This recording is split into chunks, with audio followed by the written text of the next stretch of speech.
நஹ்மதுஹு வ நுஸல்லி அலா ரசூலிஹில் கரீம். அம்மா பாத். எல்லாம் வல்ல அல்லாஹ்வினுடைய மகத்தான கிருபையால் கருணையால் 24 நோன்புகளை நிறைவு செய்துவிட்டு 25வது நோம்பினுடைய தராவீகை தொழுதுவிட்டு நாம் எல்லாம் அல்லாஹ்வினுடைய இல்லத்திலே அமர்ந்திருக்கின்றோம். அல்லாஹு ஜல்லஷானஹு தஆலா இதுவரைக்கும் நாம் நோற்ற நோன்புகளையும் செய்த அமல்களையும் ஓதிய குர்ஆன் திலாவத்துக்களையும் அல்லாஹு அங்கீகரித்துக் கொள்வானாக.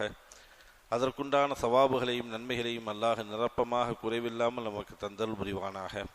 எஞ்சி இருக்கக்கூடிய காலங்களிலே எல்லா அமல்களையும் நோன்புகளையும் ஆரோக்கியத்தோடு இஹ்லாஸோடு செய்யக்கூடிய தௌஃபீக்கை அல்லாஹ் நமக்கு நசீபாக்கி தருவானாக. மேலும் இதுபோன்ற பல ரமதான் மாதங்களை அடையும் பாக்கியத்தையும் அல்லாஹ் நமக்கு தந்தல் புரிவானாக. நம் எல்லோருக்கும் அல்லாஹ் ஜல்லஷானஹு தஆலா நீடித்த ஆயுளையும் நிறைந்த செல்வத்தையும் பரிபூரண ஆரோக்கியத்தையும் நோய் நொடி இல்லாத வாழ்வையும் பூரண ஈமானையும் அல்லாஹ் நசீபாக்கி தருவானாக.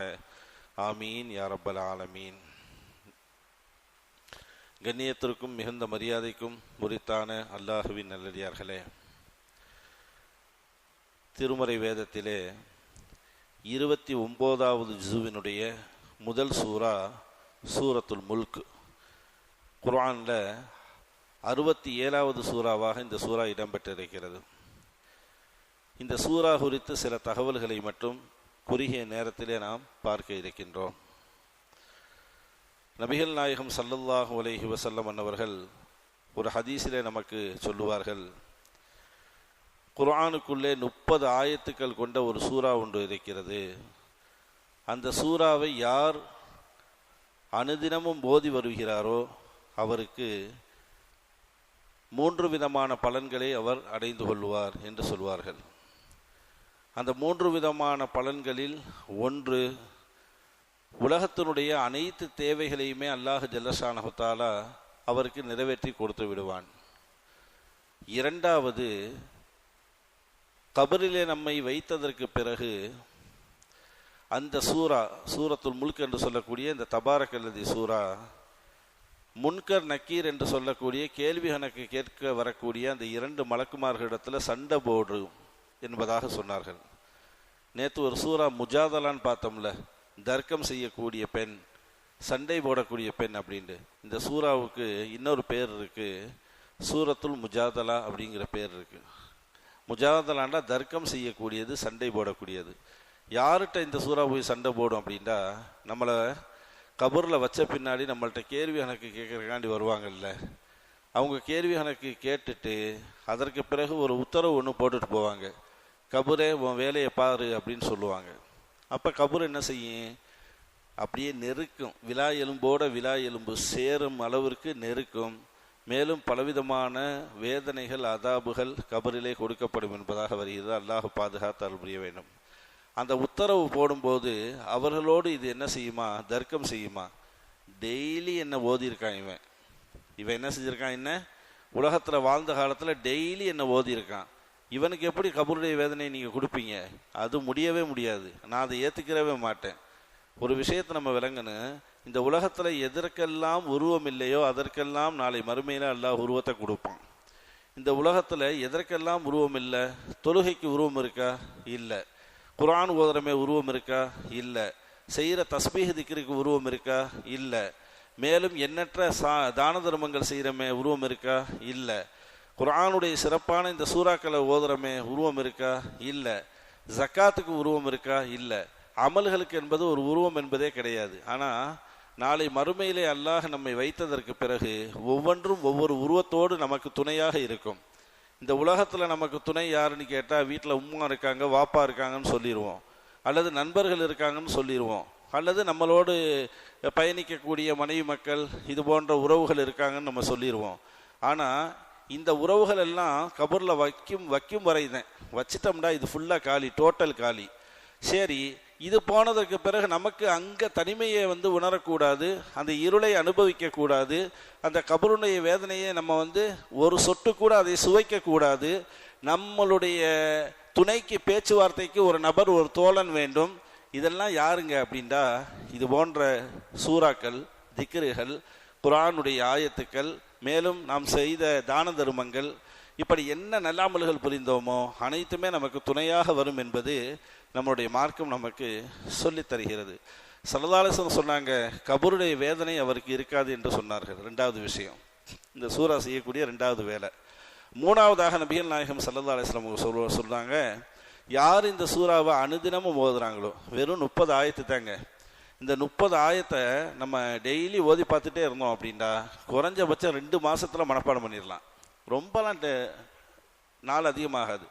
2 மாசத்துல பார்த்து ஓதிக்கிட்டே இருங்க, வேற ஒன்றும் செய்ய வேண்டாம். பார்த்து ஓதிக்கிட்டே இருந்தால் 2 மாசத்துல டோட்டல் 60 நாளில் மனப்பாடம் ஆயிரும்.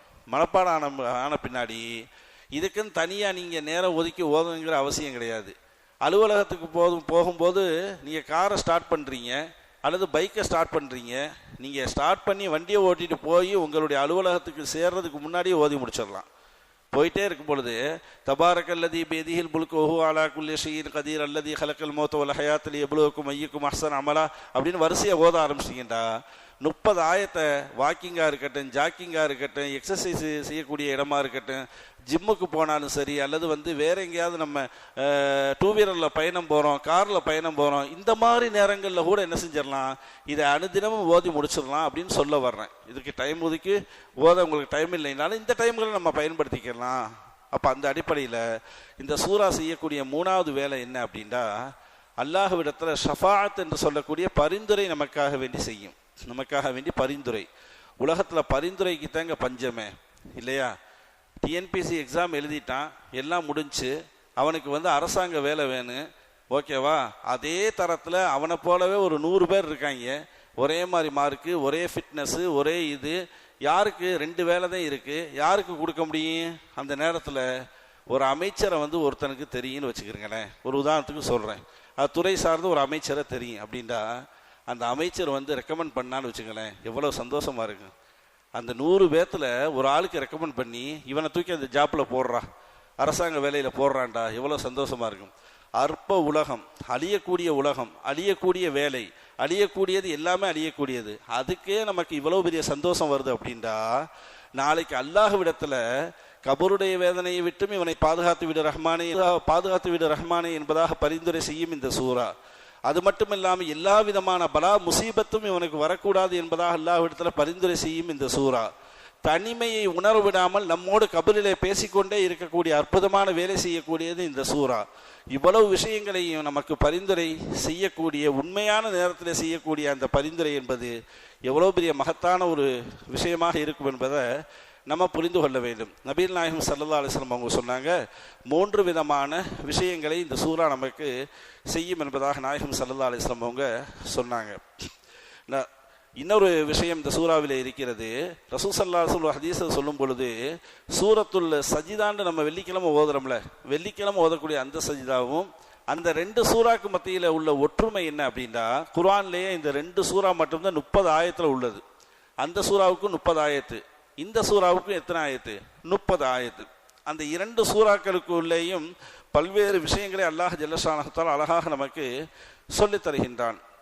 பொதுவாக நபிகள் நாயகம் ஸல்லல்லாஹு அலைஹி வஸல்லம் அவருடைய ஹதீஸ்லேருந்து நம்ம பார்க்குறோம், இந்த சூறாக்குள்ள அல்லாஹ் என்னென்ன விஷயங்களை எல்லாம் பேசுகிறான் அப்படின்டா, நான் யார் அப்படிங்கிறத அல்லாஹ் பேசுகிறான். அல்லாஹ்வு நான் என்னுடைய ஆற்றல் என்ன, தகுதி என்ன, நான் யார் அப்படிங்கிறத அல்லாஹ் பேசுகிறான்.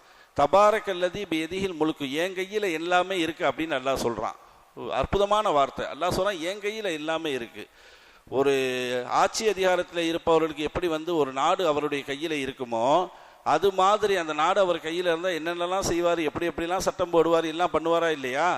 அது மாதிரி அல்லாஹ் சொல்கிறான், இந்த உலகம் அல்ல, அண்ட சராசரமும் என்னுடைய கையில் இருக்கு என்பதாக தன்னை பற்றி அல்லாஹ் பேசுகிறான். வாழ்க்கையினுடைய அல்லாஹ் நமக்கு இந்த வாழ்க்கையை ஏன் தந்திருக்கான் அப்படிங்கிறத இந்த சூறா பேசுது. தர்ஜுமா இருந்தால் எடுத்து படித்து பாருங்க. நம்ம ஃப்ரீயாக இருக்கும்போது 30 ஆயத்துக்களுடைய தர்ஜுமாக்களை எடுத்து படித்து பார்த்தோம்னா நமக்கே விளங்க ஆரம்பிச்சிடும். அடுத்து இந்த சூறால அல்லாஹ் ஜல்லஷானஹு தஆலா 7 வானங்களை தட்டு தட்டாக நான் வைத்திருக்கின்றேன், அதிலே முதல் வானத்தை நட்சத்திரங்களை கொண்டு அலங்கரித்திருக்கின்றேன் என்பதாக வானவில் சாஸ்திர விஷயங்களை அல்லாஹ் இந்த சூறால என்ன செய்யறான், அல்லாஹ் பேசுறான். அடுத்ததாக இந்த சூறா நரகத்தில் நிகழக்கூடிய 4 விதமான தன்மைகளை பற்றி அல்லாஹ் இந்த சூறாக்குள்ள பேசுறான். விரிவா பேசுறதுக்கு நமக்கு நேரம் இல்லை, சுருக்கமா சொல்லிட்டு போறேன். இந்த சூறாக்குள்ள என்னென்ன விஷயங்கள் எல்லாம் உள் பொதிந்திருக்கிறது என்பதாக. இதே சூறால முஃமினீன்களுக்கு கிடைக்கக்கூடிய சுவனத்தை பற்றி அல்லாஹ் பேசுறான். அது மட்டுமல்ல, இதே சூறால அல்லாஹ் ஜல்லஷானஹு தஆலா நான் நினைத்தால் ஒரு நொடியில் உலகத்தை அழித்து விடுவேன், ஆனால் நான் அப்படி செய்ய மாட்டேன் அப்படிங்கிறத அல்லாஹ் பேசுறான். நான் நினைச்சேன்னா ஒரு நிமிஷம் ஒரு நொடி ஒன்றும் இல்லாமல் ஆக்கிடுவேன், டோட்டல் காலி பண்ணி விடுவேன், ஆனால் நான் அப்படி செய்ய மாட்டேங்கிற அவனுடைய அதிகாரத்தை, அவனுடைய ஆணவத்தை, அவனுடைய பெருமையை அல்லாஹ் இந்த சூறால அல்லாஹ் பேசுகிறான். அது மட்டுமல்ல, மேலும் இந்த சூறால அல்லாஹ் ஜல்லஷானஹு தஆலா கியாமத் நாளை பற்றி அல்லாஹ் பேசுகிறான். மறுமை நாள் உண்மை என்பதை பற்றி அல்லாஹ் பேசுகிறான். தக்குவா செய்து கொள்ளுங்கள், இறையச்சத்தோடு இருந்து கொள்ளுங்கள் என்பதை அல்லாஹ் ஜல்லஷானஹு தஆலா பேசுகிறான். பேசிவிட்டு கடைசியாக சொல்கிறான், நான் உங்களுக்கு தண்ணி தரலண்டா என்ன செய்வீங்கன்னு அல்லாஹ் கேட்குறான். தண்ணி, குடிக்கிற தண்ணி இருக்குல்ல, குளிக்கிற தண்ணி, அந்த தண்ணி நான் தரலண்டா என்ன செய்வீங்க அப்படின்னு. ஃபஸ்ட்டு இந்த உலகத்தில் அல்லாஹ் ஜல்லஷானஹு தஆலா தண்ணியை எப்படி கொடுத்தான் அப்படின்னா, நூஹ் அலைஹிஸ்ஸலாத்தை அல்லாஹ் அழிச்சான்ல, நூஹ் அலைஹிஸ்ஸலாத்தினுடைய அந்த கவும்களை அல்லாஹ் அழிக்கும்போது எப்படிலாம் தண்ணி வந்துச்சு அப்படிங்கிற வரலாறை நம்ம படிக்கணும். இன்னைக்கு போர் போட்டால் தண்ணி இல்லையா, ஊற்றில் வரக்கூடிய தண்ணி, நதியாக ஓடக்கூடிய தண்ணி, ஆறாக ஓடக்கூடிய தண்ணி, இப்படியெல்லாம் நிறைய இருக்கிறது. இந்த தண்ணி அல்லாஹ் ஜல்லஷானஹு தஆலா வானிலிருந்து அல்லாஹ் இறக்கினான். நூஹ் அலைஹிஸ்ஸலாத்து வஸலாம் அவர்கள் அல்லாஹ்விடத்தில் போதும் என்று சொல்லும் அளவிற்கு அது இறங்கிக்கிட்டே இருந்துச்சு. நீங்கள் ஒரு கற்பனைக்கு செஞ்சு பாருங்களேன், அடமலை தொடர்ந்து 40 நாள் பெய்யுதுன்னு வைங்க, ஒரு நிமிஷம் நிற்கலைங்க, அடமலை தொடர்ந்து 40 நாள் பெய்யுது, என்ன ஆகும்? எல்லாமே மூழ்கிடும், ஒன்றுமே செய்ய முடியாது. அப்படிப்பட்ட மலையை அல்லாஹ் ஜல்லஷானஹு தஆலா இறக்கினான் நூஹ் அலைஹிஸ்ஸலாத்து வஸலாம் அவங்களுடைய கௌமை அழிப்பதற்காக வேண்டி. அதிலிருந்து பூமி சில இதுகளை விழுங்கி கொண்டது, சிலது ஆறுகளாக ஓடியது, சிலது ஊற்றாக மாறியது, பேலன்ஸ் இருப்பதெல்லாம் கடலாக மாறியது. இப்படித்தான் என்ன வந்துச்சு, தண்ணி வந்துச்சு. இந்த தண்ணியை மறுபடியும் நான் எடுத்துக்கிட்டேன்னா நீ என்னடா செய்வே அப்படின்னு கேட்குறான் அல்லாஹ் இந்த சூறால.